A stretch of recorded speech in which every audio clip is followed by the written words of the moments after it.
है everyone, Radhe Radhe. I hope आप सब लोग बहुत अच्छे होंगे और बहुत अच्छे से अपने स्टडीज़ को कंटिन्यू कर रहे होंगे।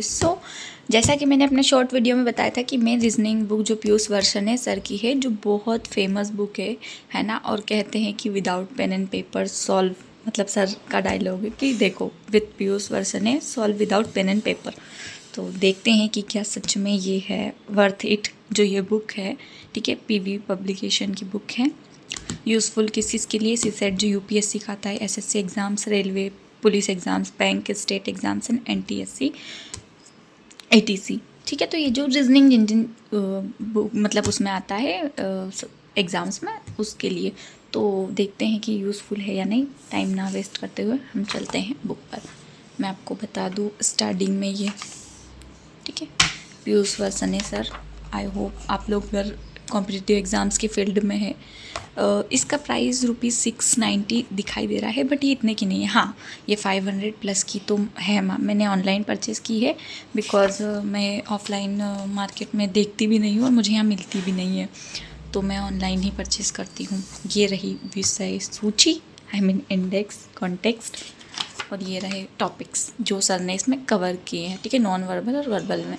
अब पहले मैं आपको एक चीज़ पॉइंट आउट कर दूँ, यहाँ मुझे जो लगती है ये ना पूरा हिंदी में। वैसे इस बुक में मैं सारी चीज़ें नहीं बता सकती है ना। मैंने 3 टॉपिक्स लिए हैं, कोडिंग, डिकोडिंग, युग्म गठन और ये पासा वाला जो डाइस मैंने कंप्लीट सर से ऑनलाइन बैच में किया है। देन ये इसमें भी मैं बताऊंगी, क्योंकि मैंने जो पढ़ रखा है मैं वही बता सकती हूँ ना। मैंने पूरा बुक नहीं पढ़ रखा है, पूरा रीजनिंग मैंने कवर किया भी है तो मैंने किसी और से कवर किया है, मैंने सर से नहीं किया है। तो मैं फिर से सर से स्टार्ट की हूँ, तो मैंने जो टॉपिक सर से पढ़ रखे हैं मैं उनके बारे में आपको डिटेल बता सकती हूँ। बिकॉज और अगर आपको फिर लगता है कि इन टॉपिक्स में से किसी और पर्टिकुलर टॉपिक पर वीडियो आनी चाहिए तो आप मुझे कमेंट करेंगे, तो मैं उस टॉपिक पर भी लेकर आऊँगी वीडियो। आप इन टॉपिक्स में से कोई भी एक टॉपिक उठा सकते हैं। अगर आपका मीडियम हिंदी भी है देन आप कॉन्टेंट देख सकते हैं कि बुक किस टाइप का है, किस तरह का है। अब पहली चीज़ मैं आपको क्लियर कर दूँ कि ये बुक पूरा हिंदी में है, और मेरी दिक्कत ये है कि मुझे इंग्लिश अच्छा लगता है पढ़ना, समझ में आता है, बट मेरा मीडियम हिंदी है तो मैं हिंदी के साथ प्रेफर करती हूँ चीज़ें। बट मुझे हिंदी इतना समझ में नहीं आता जितना प्योर हिंदी में ये है। लेकिन ये बुक आप देख सकते हैं बहुत ज़्यादा मोटी बुक है, मतलब इसमें नंबर ऑफ़ पेजेस बहुत सारे। ठीक है, देखो यहाँ पेजेस कितने हैं, 765 तक गए हैं पेजेस। तो अब इतनी अगर इसको बाइलिंगुअल बनाया जाता तो ये बुक बहुत ज़्यादा मोटा हो जाता। ठीक है, ये इतना ज़्यादा है ऑलरेडी, तो ये बन नहीं सकती थी, वो सर इसीलिए नहीं बनाए होंगे। बट मुझे ऐसा लगता है कि ना दोनों लैंग्वेजेस होनी चाहिए, क्योंकि जब हम क्वेश्चन सॉल्व करते हैं तो 2 लैंग्वेज होती है। हमको जो लैंग्वेज में समझ में आते हैं, कुछ वर्ड्स होते हैं जो हिंदी में नहीं समझ में आते, मुझे तो नहीं आते हैं, मुझे सबका नहीं पता। तो इसीलिए मुझे ऐसा लगता है पर्सनली कि इंग्लिश में हम ले सकते हैं, क्योंकि रीजनिंग में हमको थोड़ा सा लैंग्वेजेस वाले जो क्वेश्चन होते हैं जिसमें ज़्यादा लैंग्वेज होती है, जो पूरा लैंग्वेज पर डिपेंड होते हैं, तो वहाँ दिक्कत हो जाती है। क्योंकि आपकी फिर अंडरस्टैंडिंग इंग्लिश में होनी चाहिए उतनी बेटर, या आपको फिर ऐसे कि सारा इंग्लिश में ही पढ़ लो। हालांकि मेरी है, ऐसा कुछ नहीं है, बट फिर भी मुझे ऐसा लगता है कि मेरे को हिंदी नहीं लेनी चाहिए थी, बट ले चुकी हूँ तो उसका कुछ कर नहीं सकते। कि मेरे पास मैंने ले ली थी, उसके बाद मुझे देखने के बाद समझ में आई है चीज़ें, इसीलिए मैं आपको सजेस्ट कर रही हूँ कि अगर आपको इंग्लिश समझ में आती है देन आपको हिंदी से इतने ज़्यादा हिंदी नहीं समझ में आ रही है ना, आपको मीडियम हिंदी होने के बाद भी आप इंग्लिश प्रेफर कर सकते हैं। ठीक है, तो ये देखिए कोडिंग डिकोडिंग फर्स्ट चैप्टर जो है, इसमें 3 टाइप सर ने बताए हैं, अक्षर कोडिंग, संख्या कोडिंग, मिश्रित कोडिंग। ठीक है, अक्षर मतलब लेटर कोडिंग कोडिंग। ठीक है, अब ये फर्स्ट वाला पैटर्न जो है कि फॉरवर्ड पैटर्न। ठीक है, तो ये इस तरह से सर ने, और ऐसा नहीं है, मैं सर से पर्सनली पढ़ी हुई हूँ बैच से, मुझे इतना अच्छा मुझे रीजनिंग पहले से ही अच्छा लगता है। एक तो वो सब्जेक्ट मुझे बहुत पसंद था सब्जेक्ट, बट जब से मैंने सर से पढ़ा है मुझे रीजनिंग से प्यार हो गया। मुझे इतना अच्छा लगता है ये सब्जेक्ट पढ़ना। और आप जैसे देख रहे हैं ना, ये सर ने पूरा जिस तरह से सर बैच में पढ़ाते हैं, जिस तरह सर ने वाईटी पे पढ़ा रखा है, उसी तरह ये बुक में सारी चीज़ें डिटेल दिखाई गई है पूरा। मतलब उस एक एक चीज़ बहुत अच्छे से डिफ़ाइन की गई है कि आप जैसे सर सामने से ही पढ़ा रहे हो, मुझे ऐसा ही लगता है। मुझे अगर कोई क्वेश्चन मैं सॉल्व कर रही हूँ उसमें और जो नहीं भी समझ में आ रहा है ना, तो मैं देखती हूँ और पूरा मतलब ऐसे बहुत अच्छा लगता है पढ़ना। बुक से भी मैं कर लेती हूँ चीज़ें कवर, ऐसा नहीं है कि बुक से नहीं हो पाता सॉल्व। जो चीज़ें मैंने नहीं पढ़ रखी है, मैं अगर बुक से पढ़ रही हूँ ना टॉपिक और क्वेश्चन सॉल्व कर रही हूँ देन हो रहे हैं। आप देख सकते हैं ये, और अब इसमें मैं किसका किसका इंग्लिश लिखूँगी क्योंकि पॉसिबल नहीं है इतना इंग्लिश कैसे लिख सकती हूँ। सो मैंने लैंग्वेज पर ही जाना सही समझा। मैं डिकोडिंग मैंने सर से नहीं पढ़ रखा था, किसी और से पढ़ा था पहले, तो मेरा वो कॉन्सेप्ट्स क्लियर ही थे पहले से, क्योंकि मैं जिनसे पढ़ती थी वो भी काफ़ी अच्छा पढ़ाते थे। PW के टीचर थे, मैं पहले PW से पढ़ रही थी जब मैं स्टार्टिंग फेज़ में थी, बाइनरी कोडिंग। और ये यहाँ पर कोडिंग डिकोडिंग का पूरा कॉन्सेप्ट ख़त्म होता है, चीज़ें ख़त्म होती हैं जो कॉन्सेप्ट्स थे। अब यहाँ पर एक्सरसाइज आती है, ठीक है। एक्सरसाइज में आप देखेंगे क्वेश्चंस है और बहुत अच्छे अल्टीमेट लेवल के क्वेश्चन है। सर का ये है, अल्टीमेट सर बोलते हैं तो मेरी टंग पे भी वही आ जाता है।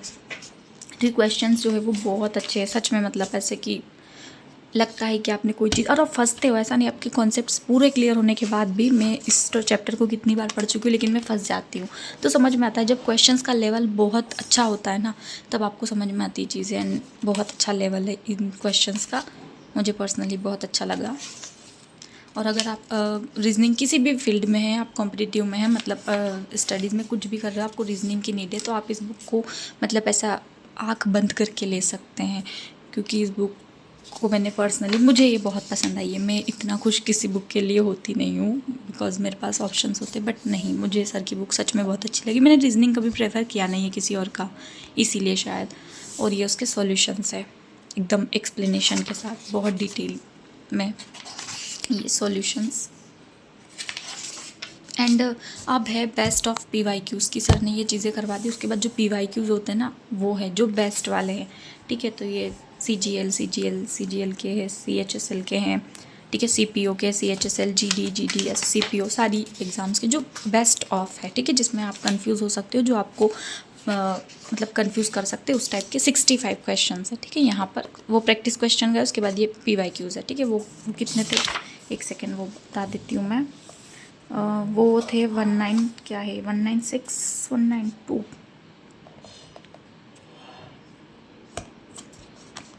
क्वेश्चन, ये 200 है, ठीक है। और इनके सॉल्यूशंस है, ये हमारे जो प्रैक्टिस क्वेश्चंस होते हैं वो है चैप्टर वाले 200, और उसके बाद जो PYQs है वो होते हैं, ये 65 है PYQs, ठीक है। और ये उनके सॉल्यूशंस पे हो गए। अब युग्म गठन, अब मुझे इसका हिंदी ही ये पता ही नहीं युग्म गठन होता क्या है, ठीक है। तो पेयर फॉर्मेशन इंग्लिश में मैंने लिख रखा है, क्योंकि मुझे ऐसे हिंदी में मैंने देखा ही नहीं था और मैंने ये चैप्टर नहीं ऐसे समझा था, तो क्योंकि इतना हिंदी कोई बताता भी नहीं है, और मुझे नहीं लगता कि इतनी इंग्लिश तो आ ही जाती है, मतलब आनी चाहिए। तो फिर मैं हिंदी में कॉन्सेप्ट समझने की कोशिश करती हूँ और इंग्लिश में भी।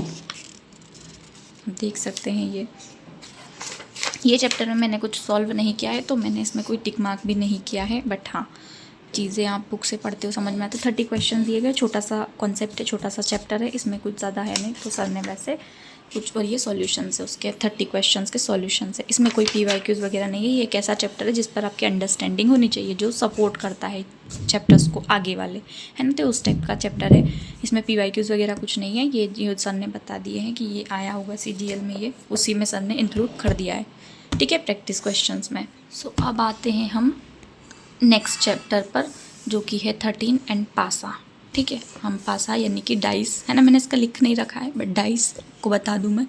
उसके बाद ये कि क्या होता है डाइस, ठीक है, डाइस क्या है उसके बारे में ये कुछ 5 पॉइंट्स।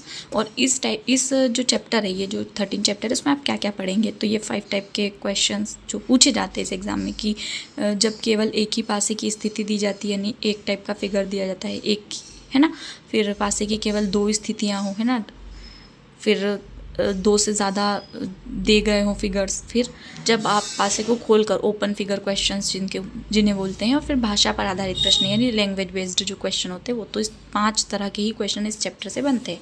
फर्स्ट है स्टैंडर्ड डाइस यानी मानक पासा जो होता है, तो ठीक है, वो क्या होता है कि सर ने मतलब मैं तो ऑनलाइन पढ़ी हुई हूँ, तो मुझे पहले से ही चीज़ें पता थी, बट हाँ, सर ने इसमें एक्सप्लेन किया है कि जिनका टोटल 7 होता है, जैसे 1 और 6 का टोटल 7 होता है, 2 और 5 का टोटल 7 है, 3 और 4 का, तो इसी तरह ये जो टोटल 7 वाली जो चीज़ें होती है ना, मतलब जो डाइज होते हैं, उनकी जो अपोजिट जो सरफेस होती है, उनके प्लस को जब हम इक्वल करें तो 7 आता है, तो वो मानक पासा स्टैंडर्ड डाइज होता है ना, मतलब 1 + 6 = 7, समझ रहे होंगे आप लोग, ठीक है। तो वो स्टैंडर्डाइज, और जो जिनका इक्वल 7 नहीं होता वो लोग, वो मानक पासा नहीं होता, यानी स्टैंडर्डाइज, ठीक है।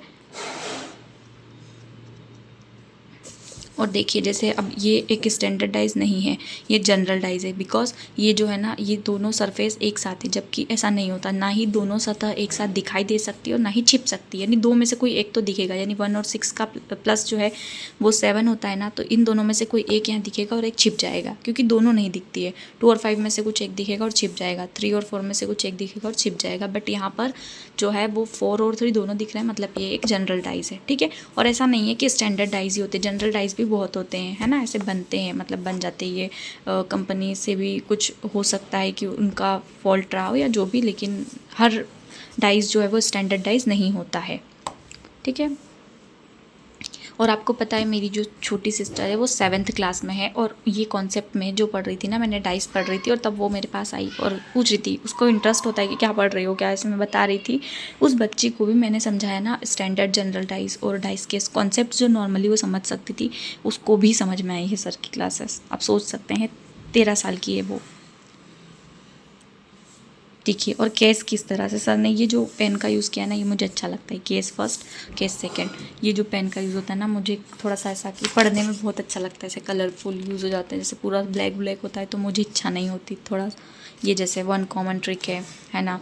ये सर इसी तरह से अपनी बैच में भी पढ़ाते हैं, ऐसा नहीं है कि उन्होंने वाईटी पर आपने कभी सर को पढ़ाते देखा हो, सर से पढ़ा हो तो आपको समझ में आ जाएगा कि इसी तरह एक्सप्लेन करते हैं सर। इसी तरह एरोस का यूज़ होता है, इसी तरह सारे सिम्बल्स का यूज़ करते हैं। और इसी वजह से जब मैंने इस चैप्टर को पढ़ा, उसके बाद मैंने क्वेश्चन सॉल्व किया, मैंने सर से पढ़ा, तो बहुत सारी चीज़ें क्लियर हुई, कॉन्सेप्ट्स क्लियर हुए। और जो होती है ना कुछ चीज़ें जो रहती है कि माइंड में रह जाती है पढ़ने के बाद भी, कि यार ऐसा होता तो वैसा, सर पहले ही डाउट क्लियर कर देते हैं। और सेम बुक में भी सिमिलर सी चीज़ें हैं।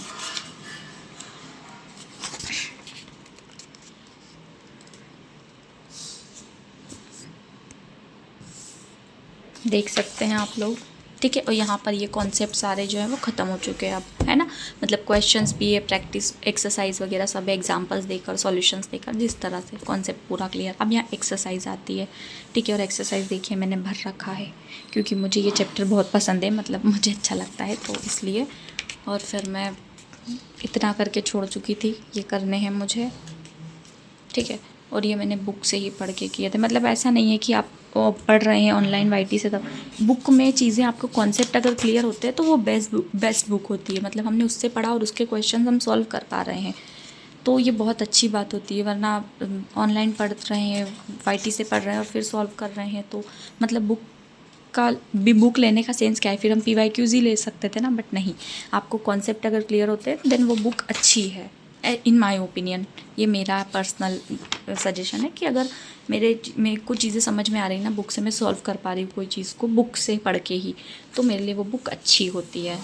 एंड ये 100 क्वेश्चन है उस टॉपिक पर बेस्ड, उस चैप्टर पर बेस्ड, और ये आंसर कीज़ है, ठीक है। अब आंसर की है और क्वेश्चन दे दिए, लेकिन हमको क्या पता, हमको अगर वो पर्टिकुलर कोई क्वेश्चन है जो समझ में नहीं आया है तो हम उसका क्या करेंगे। सो डोंट वरी, ये रहे सॉल्यूशंस।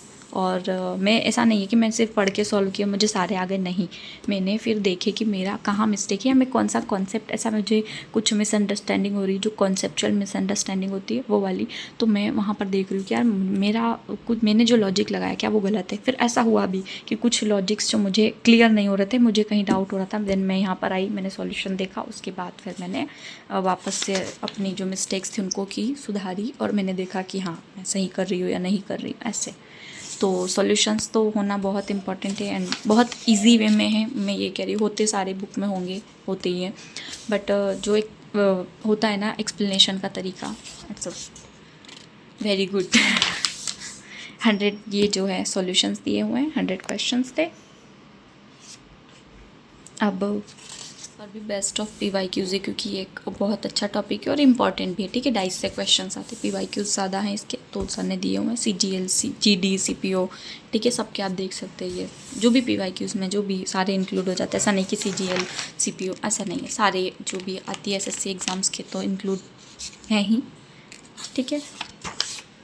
और ये कितने हैं, ये 40 क्वेश्चन है, और 40 क्वेश्चन के सॉल्यूशंस है, देख सकते हैं। ये रहे 40 क्वेश्चंस के सॉल्यूशंस। इसके बाद नेक्स्ट चैप्टर स्टार्ट हो जाता है। तो आप लोगों को बुक का रिव्यू कैसा लगा ज़रूर बताइएगा। अगर आपको किसी पर्टिकुलर टॉपिक पर वीडियो चाहिए देन आप मुझे कमेंट करेंगे और मैं उस टॉपिक पर वीडियो लाने की पूरी कोशिश करूँगी, वो भी डिटेल वाला है ना। और अगर मैंने नहीं पढ़ा है उसको तो मैं पूरा पहले पढ़ के और फिर रिव्यू करूँगी। और अगर आपको किसी मतलब ऐसे मुझे कमेंट आया था लास्ट वीडियो पर कि मुझे इंडेक्स चाहिए, मुझे सिलेबस कंटेंट देखना है क्या क्या है। तो अगर आप इस तरह के आपके क्वेश्चन है तो आप मुझसे टेलीग्राम पर कनेक्ट कर सकते हैं। वहाँ आपको जो भी चाहिए, अगर वो फ़ोटोज़ वगैरह शेयर करनी हो जो मैं यूट्यूब पर नहीं कर सकती, सो आप मुझे वहाँ मैसेज करेंगे देन मैं आपको वो फ़ोटो शेयर कर दूँगी। So thank you so much for watching guys. Bye bye, take care to all, Radhe Radhe.